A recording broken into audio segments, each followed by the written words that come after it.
Meus amores, um bom dia. E vou soltar 2 versículos na Sagrada Escritura que fala de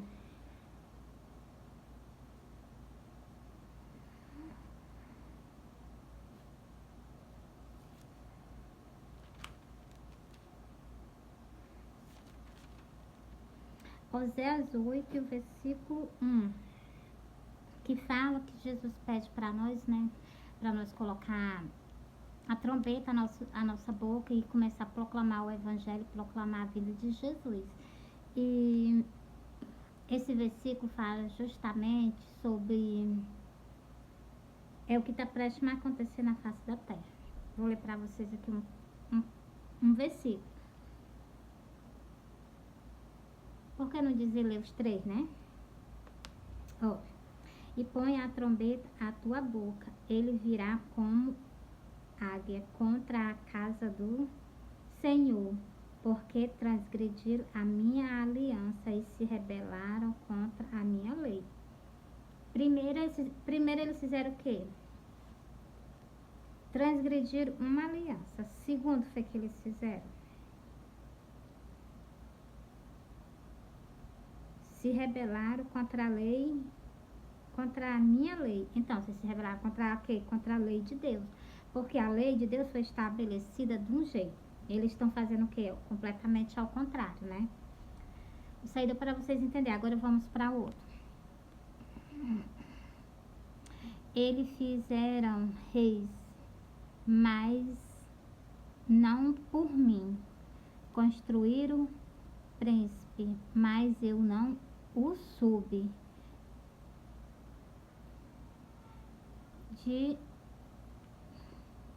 Da sua prata e do seu ouro fizeram ídolo para si, para ser destruído.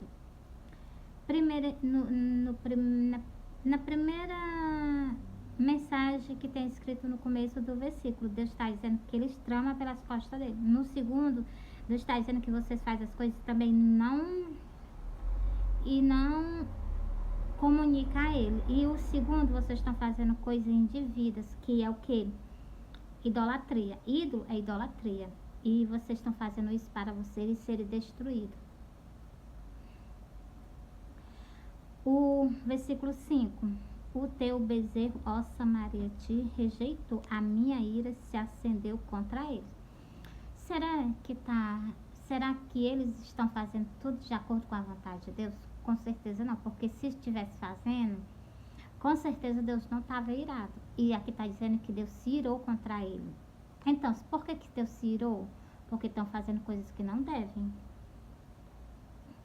Até quando eles serão incapazes da inocência? Deus está fazendo uma pergunta. Até quando vocês vão raciocinar e ver o que Deus deixou na lei e vocês colocar em prática? Enquanto não colocarem em prática, enquanto não houver arrependimento, vocês ficarem praticando cada vez mais vocês provocam a ira de Deus, né? Que é o que sempre Deus deixou bem claro. Ídolo, idolatria, Deus a condena. Não tem nas Santas Escrituras, não tem um canto nas Santas Escrituras que não fale de idolatria. Que Deus abomina esse tipo de atitude do ser humano para com ele. Do ser humano para com a face dele. Você olhou para o céu, Deus está lá no céu, sentado no seu trono de glória. Você olhou para a terra é extrato dos pés dele. Então, ele caminha sobre a terra. Quando tu se ajoelha perante uma imagem de escultura, ele está vendo a tua idolatria, a tua falta de respeito para com ele. Deixo bem claro mesmo. Por quê? Porque se Jesus mandou abrir a boca para falar com vocês, eu não posso fechar minha boca, entendeu? Porque vocês estão seguindo os caminhos o quê? Que vocês jamais vão conseguir o quê? Voltar atrás. Na vinda de Jesus, quantas pessoas vão ficar? Quantas pessoas vocês vão para a casa de Deus procurar Deus? Mas como Jesus mesmo disse, as pessoas se enganam porque não examinam as Santas Escrituras. Quantas pessoas não vão para a casa de Deus? Mas elas faltam o quê? Elas falham com ele. Com o quê mesmo? Como a gente falha com Deus? Primeiro, a gente falha com Deus porque quando Deus diz assim, não tereis outros deuses além de mim, quando você pega e se ajoelha perante uma imagem de escultura, você está idolatrando ela. Quando você tem ela na sua casa, então, se você está dizendo que aquela imagem ela é melhor do que Deus, eu não estou falando isso. Mas o que Deus não fala, né? Deus não olha para o que a gente fala, Deus olha para nossas atitudes. Se eu pego uma imagem de escultura e levo ela para dentro da minha casa, então, e me ajoelho perante ela, rezo, não sei como é que o povo fala, então, eu estou sendo contra ele.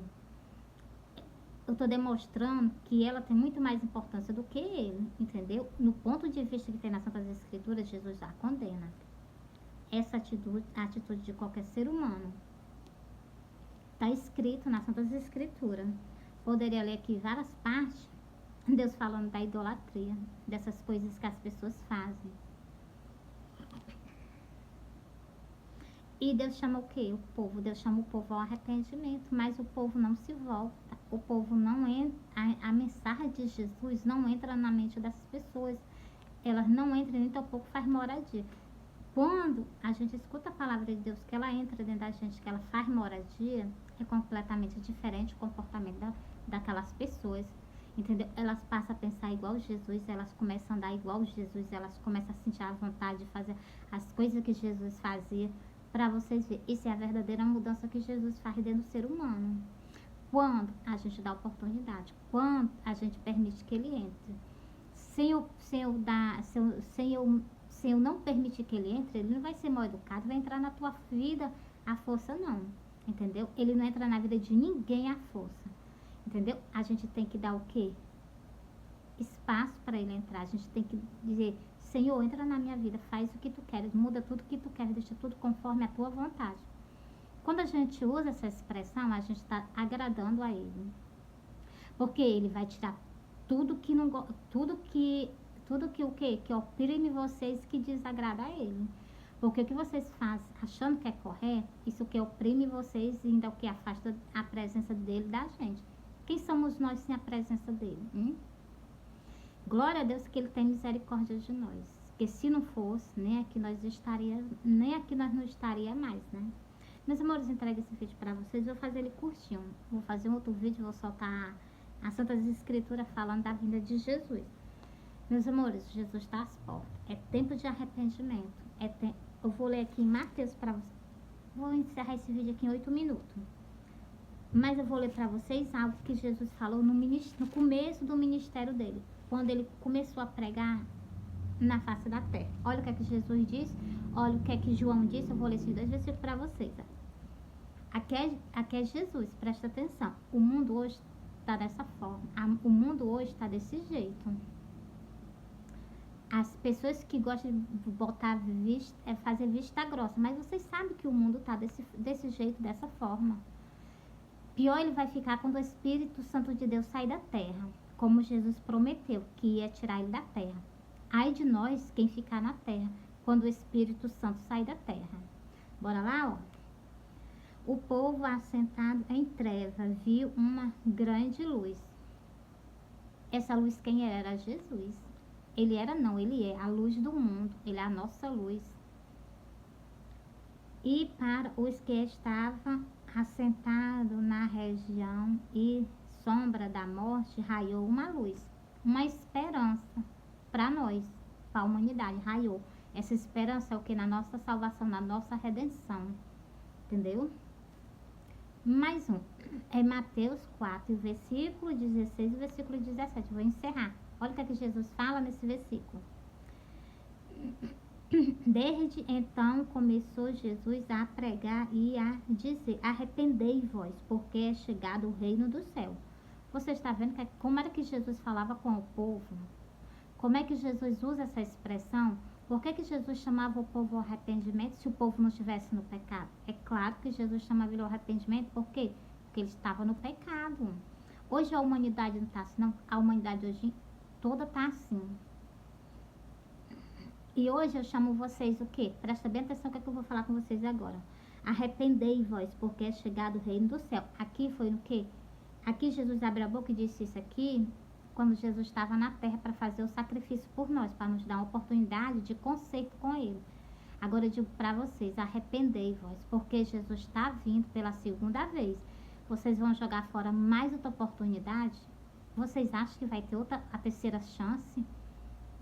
Vocês estão se confiando em terceira chance, depois que o Espírito de Deus for tirado da terra, vocês acham que vão ter outra oportunidade, outra chance? Em cada um de nós existe uma alma linda dentro da gente. Preste atenção para onde é que vocês estão colocando a alma de vocês. Vocês não têm pena, piedade da alma de vocês. Por que Jesus chamava o povo ao arrependimento? Para e raciocina. Porque Deus sentia compaixão.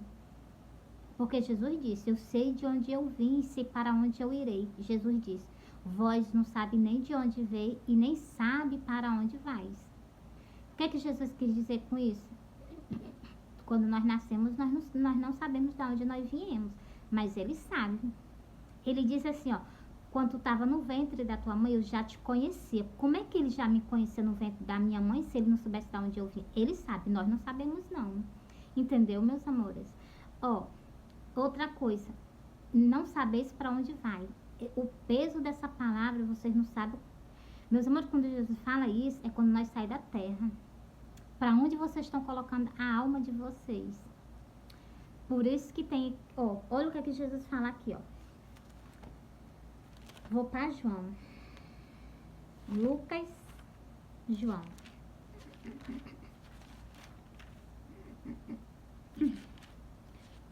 Olha o que Jesus diz em João 5. Presta atenção.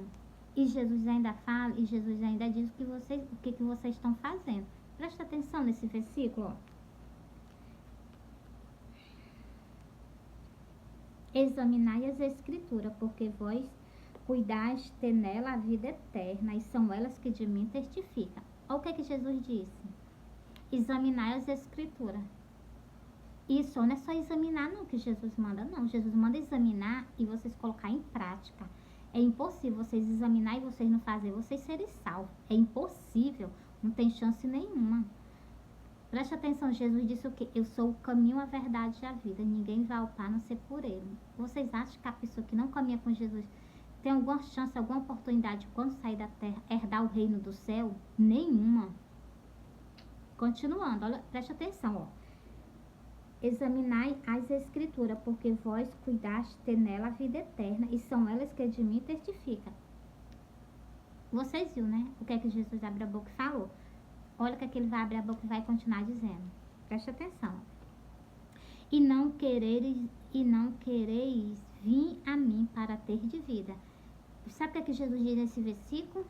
Que vocês não gostam de examinar as Santas Escrituras para ter vida eterna com Ele. Todo mundo quer ter vida eterna com Ele. Todo mundo quer morar com Ele. Mas não caminha com Jesus. Jesus disse que é impossível as pessoas herdar o reino do céu se não estiverem caminhando com Ele. Entendeu, meus amores? É isso que eu sempre tento explicar para vocês. Meus amores, ó, um bom dia, um bom sábado. Eu amo vocês, Jesus ama vocês. É como eu tinha prometido a vocês, que eu ia fazer vídeo em cantos diferentes, né? Em canto que eu não estava mais na minha casa, né? Então, se eu estou em outro canto, estou fazendo, jamais vou deixar de pregar a palavra de Deus. Prega a palavra de Deus de... Não estou pregando assim, porque também eu saio, né? Porque eu aproveitei a oportunidade para soltar o sonho nas igrejas, né? Para alertar o povo de Deus. Tem muitas pessoas que Jesus está próximo a vir sobre a terra e a humanidade, o que todo mundo vai ver Ele, mas ninguém espera por Ele. O perigo não é as pessoas verem Ele, o perigo é toda a humanidade ver Ele e perder a oportunidade. Por isso que Jesus levanta a gente antes da vinda dele, para ver se vocês se voltam para Ele antes desse dia. O dia da vinda de Jesus, vocês vão ter um prazer imenso de grande, porque vocês vão ver Ele, vocês vão ver que Ele é real. Muitas pessoas não creem, né? Vão ver que Ele é maravilhoso, Ele é um rei lindo, um rei glorioso, mas viu, perdeu a oportunidade. É isso que vocês almejam? Para a alma de vocês? Eu não, eu quero ver, mas eu quero subir, entendeu? Eu não quero ver e ficar na terra, entendeu, meus amores? É isso que a nossa alma sempre almeja. Qual é a alma que não almeja o seu Salvador, o seu Criador? Me diz, qual é a alma? Meus amores, olha, eu amo vocês, Jesus ama vocês. E vou fazer um outro vídeo para soltar o sonho e soltar as Santas Escrituras. E um bom dia, um bom sábado, bom trabalho para quem está para quem está trabalhando, né? E eu amo vocês, Jesus ama vocês. Espero que vocês, eu lendo as Santas Escrituras para vocês, vocês comecem a compreender e se voltar para Jesus antes da volta dele. Não é após a vinda dele, não. Após a vinda dele, vocês vão ficar, o Espírito Santo vai ser tirado. Muitas pessoas vão sofrer e é pouco, vão sofrer e é muito, não é pouco não, na face da terra. Por quê? Porque rejeitou. E se quiser a salvação, vai ser desse preço. Igual os discípulos morreram pelo amor de Jesus. E Jesus está dando o quê? Chance e oportunidade. Jesus não veio ainda. É a chance e a oportunidade. Entendeu?